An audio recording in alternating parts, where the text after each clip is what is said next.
September 3వ తేదీన రాజీనామా చేసినప్పటికీ ఇప్పటికీ కూడా యాక్సెప్ట్ చేయలేదని కౌన్సిల్ నడుస్తుంది కాబట్టి నా రాజీనామా యాక్సెప్ట్ చేసే ముందు ఫ్లోర్లో నేను మాట్లాడే పర్మిషన్ ఇవ్వాలని చైర్మన్ని అడుగుతానని హౌస్లో మాట్లాడి రాజీనామా ఆమోదింప చేసుకుంటున్నానని కవిత తెలిపారు. నిన్న కేసీఆర్ని ఉద్దేశించి సీఎం మాట్లాడిన మాటలు ఆమోదయోగ్యం కాదని, కేసీఆర్ని ఉరితీయాలి అంటున్నారని, రేవంత్ రెడ్డిని ఒకటి కాదు 2 సార్లు ఉరితీయాలని తెలిపారు. పాలమూరుకు తీరని అన్యాయం చేస్తున్నదే రేవంత్ అని ఉద్యమ నాయకులను పట్టుకుని ఇష్టం వచ్చినట్లు మాట్లాడుతున్నారని తెలిపారు.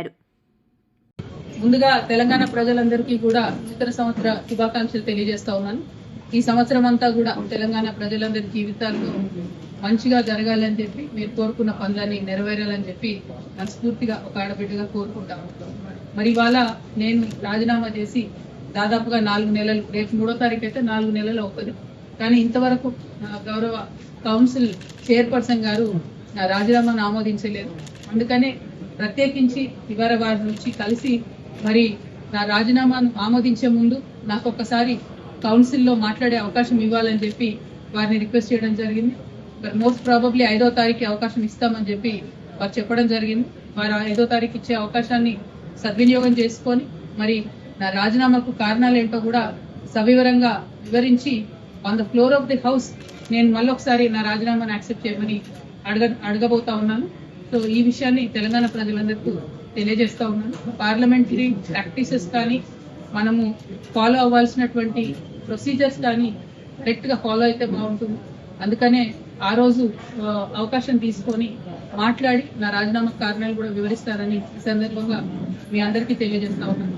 అట్ ద సేమ్ టైం నిన్న ఈ రోజు రాష్ట్రంలో జరుగుతున్నటువంటి రాజకీయాలన్నింటినీ కూడా, పరిణామాలన్నింటినీ కూడా మనం చూస్తా ఉన్నాం. మరి ప్రత్యేకించి ఈ మధ్యనే నేను పాలమూరు జిల్లాకు కూడా పర్యటనకు వెళ్ళడం జరిగింది. 10 ఏళ్ల బీఆర్ఎస్, 2 ఏళ్ల కాంగ్రెస్ లో కూడా పాలమూరు రంగారెడ్డి ప్రాజెక్ట్ అనేటటువంటిది 1 ఎకరానికి కూడా నీళ్లు ఇవ్వలేకపోయినటువంటి మాట 100% వాస్తవం.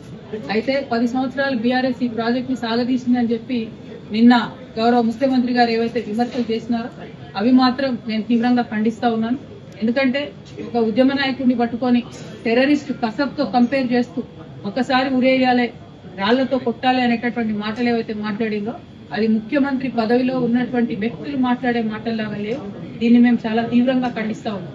మరి ప్రత్యేకించి నేను కేసీఆర్ గారి బిడ్డగా రేవంత్ రెడ్డి గారు అట్లాంటి మాటలు మాట్లాడుతూ ఉంటే నా రక్తం మరిగిపోతా ఉంది. ఎందుకోసం అంటే చేసినటువంటి ఉద్యమం, చేసినటువంటి త్యాగం, వచ్చినటువంటి రాష్ట్రం డెఫినెట్ గా కేసీఆర్ గారి ఉద్యమ ఫలితమే. మరి వాళ్ళ అదే రాష్ట్రానికి ముఖ్యమంత్రి అయినటువంటి వ్యక్తి కేసీఆర్ గారి చిత్తశుద్ధిని శంకిస్తా ఉంటే నేను రిక్వెస్ట్ చేస్తా ఉన్నాను, కేసీఆర్ గారే డైరెక్ట్ గా హౌస్ కు వచ్చి మరి ఇటువంటి ఆరోపణలు చేసేటటువంటి వాళ్ళ నోర్లన్నీ మూతపడేలా చేయాలి. ఎందుకంటే సోర్స్ జూరాల నుంచి శ్రీశైలం ఎందుకు మార్చారు అనేది కేసీఆర్ గారికే బాగా తెలుసు. అట్లా కాకుండా ఈ బబుల్ షూటర్స్ గా చెప్పుకునేటటువంటి వాళ్లకు డిప్యూటీ ఫ్లోర్ లీడర్ పదవులు ఇచ్చి మరి వారితో జవాబు చెప్పిద్దామంటే ప్రజలకైతే విషయం అర్థం కాదు, మ్యాటర్ పోదు. మరి బబుల్ షూటర్ల వల్లనే ఈ ట్రబుల్ అంతా వచ్చింది. ఈ బబుల్ షూటర్ల వల్లనే మొదటి ప్యాకేజ్ దెబ్బపడ్డది. ఈ బబుల్ షూటర్ వల్లనే పాలమూరు రంగారెడ్డి లాంటి ప్రాజెక్టులు చాలా పెద్ద ఎత్తున ఇబ్బంది పడ్డాయి.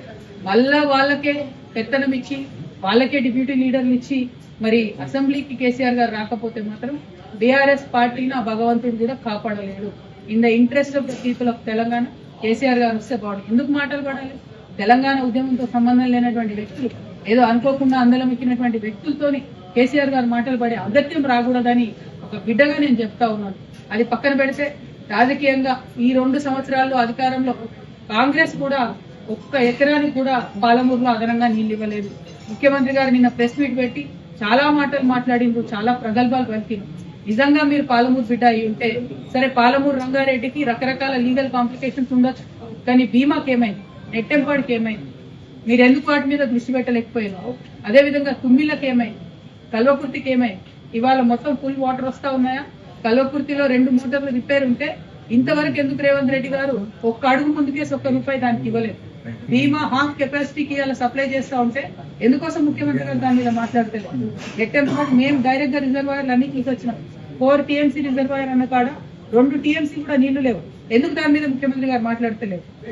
నిజంగా మీకు చిత్తశుద్ధి ఉంటే మీరు నిన్న ఏదైతే కేసీఆర్ గారిని క్రిటిసైజ్ చేసిండ్రో, జూరాల నుండి సోర్స్ మార్చి శ్రీశైలం పెట్టినని చెప్పిరో, మీరు కొడంగల్, నారాయణపేట, మక్తల్ లిఫ్ట్ ఇరిగేషన్ కి మళ్ళీ మీరెందుకు జూరాల సోర్స్ పెట్టడం లేదు?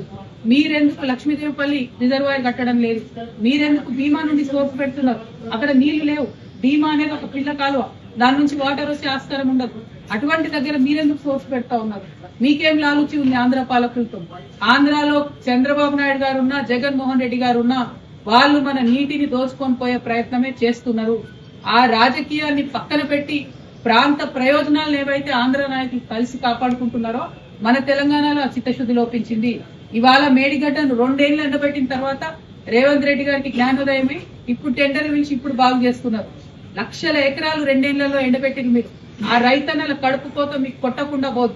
అదే విధంగా కృష్ణాలో కూడా 2 సంవత్సరాల ప్రాజెక్టు గురించి మాట్లాడకుండా మాలాంటి వాళ్ళందరం పోయి అక్కడ చూసి వచ్చిన తర్వాత ఇప్పుడు పెద్ద ఎత్తున మాట్లాడుతూ క్రిటిసైజ్ చేస్తున్నారు. అది మీ యొక్క చిత్తశుద్ధి లేనితనాన్ని, పాలమూరు ప్రజల నుంచి పాలమూరు బిడ్డగా అని చెప్పుకుంటూ మీ యొక్క వైఫల్యాన్ని మాత్రమే పదే పదే తెలంగాణ ప్రజల ముందు చూపిస్తా ఉంది. నేను ఇవాళ డిమాండ్ చేసేది ఒకటే, ఏ ప్రాజెక్ట్ అయినా సరే రాజకీయాలకు అతీతంగా ముందుకెళ్ళాలి, ప్రజా ప్రయోజనాన్ని కాపాడాలి. అది కాపాడే విధంగా ముందుకు పోవాలి తప్ప ప్రతి ఒక్కదాన్ని రాజకీయంతో ముడిపెట్టి ప్రాజెక్టు నాపితే ఏదో ప్రతిపక్షాలను బదనాం చేసనే ప్రయత్నం కరెక్ట్ కాదు. ఇప్పటికైనా పాలమూరు రంగారెడ్డి ఇంటేక్ సోర్స్ మార్చండి, మార్చినటువంటి దాంతో పనులు చేయండి. అయినా ఒక్క మాట నేను అడుగుతా ఉన్న తెలంగాణ ప్రజలు కూడా గట్టిగా ఆలోచన చేసుకోవాలి. ముఖ్యమంత్రి గారు ఒక మాట చెప్పారు, నిన్న పాలమూరు రంగారెడ్డి మీద మొత్తం ఎన్జిటి స్టే ఇచ్చిందని చెప్పారు. రాయలసీమ లిఫ్ట్ ఇరిగేషన్ మీద స్టే లేదా అండి? వాళ్ళు పనులు చేసుకోలేదా వాళ్ళ భూభాగంలో? పోతిరెడ్డిపాడు మీద స్టే లేకుండానా? వాళ్ళు పనులు చేసుకోలేదా వాళ్ళ భూభాగంలో? మరి మీరు 2 సంవత్సరాల నుంచి 27,000 ల్యాండ్ అక్వైర్ అయి ఉంటే కూడా ఒక్క కాలువ కూడా ఎందుకు తవ్వలేదు? మీ డిప్యూటీ సీఎం గారి దగ్గర, ఫైనాన్స్ మినిస్టర్ గారి దగ్గర 12,000 ఫైళ్లు పెండింగ్ ఉన్నాయి. అందులో పాలమూరు రంగారెడ్డి ఇరిగేషన్ సంబంధించిన ఫైళ్లు, జిఎస్టీ యాడ్ అయిన ఫైళ్లు కూడా పెండింగ్ ఉన్నాయి. అందుకే ఒక్క కాంట్రాక్టర్ కూడా ఒక్క తట్టెడు మట్టి కూడా దవ్వుతలేడు. మీ వైఫల్యాన్ని కప్పించుకోవడానికి మీరు కేసీఆర్ గారిను, ప్రతిపక్షాలను తిడతామంటే ఇవాళ ఎడ్డి గుడ్డి తెలంగాణ కాదు, ప్రతి ఒక్కటి తెలిసిన తెలంగాణ.